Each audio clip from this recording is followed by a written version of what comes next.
Arcaísmo linguístico. Arcaico quer dizer antigo, e a língua portuguesa chegou ao Brasil no início do século XVI. Havia em latim uma preposição ad, que deu origem à nossa preposição a. Como as demais preposições latinas, ad podia ser usada como prefixo para formar novos verbos. Em muitos casos, ela perdia o D final. Ad mais prendere, aprendere. Aprender. Ad mais correre, a correr. Ad mais fluere, a fluir. E assim por diante. Na tentativa de definir uma língua oficial, no início do século XX, os gramáticos decidiram eliminar da norma padrão alguns daqueles verbos em a, porque não correspondiam a nenhum verbo original latino.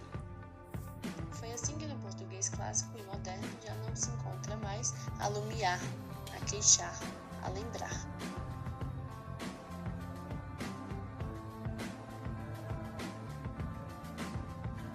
Existe até uma relação bastante interessante entre arcaísmo e distância geográfica.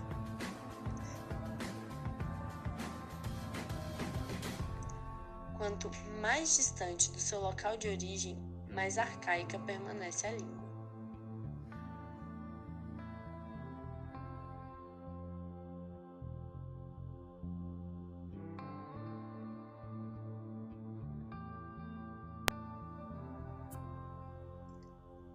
Essa mesma relação faz com que as línguas das zonas rurais sejam mais arcaizantes do que as línguas das grandes cidades, onde as transformações sociais são mais rápidas e são acompanhadas no mesmo ritmo por transformações na variedade linguística. Portanto, não devemos acusar ninguém de estar falando errado, quando simplesmente está falando de forma arcaica.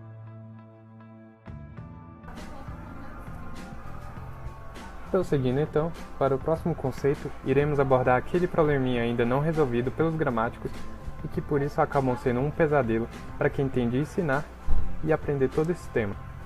Com o exemplo a seguir, já podemos ter uma noção de como é considerado correto o uso da partícula ser dentro da língua portuguesa. Sendo correto, colocarmos o verbo no plural.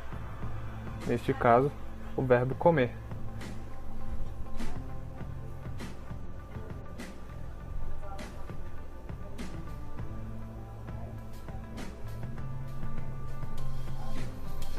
Porém, existe um padrãozinho da língua portuguesa falada aqui no Brasil que podemos abordar de acordo com a sintaxe e que pode ser um inimigo para essa regra. Esse padrãozinho é a ordem sintática natural do nosso idioma, também existente nos outros idiomas além do português, que, claro, podem se organizar de maneiras diferentes. O da nossa língua se organiza em sujeito, verbo, objeto.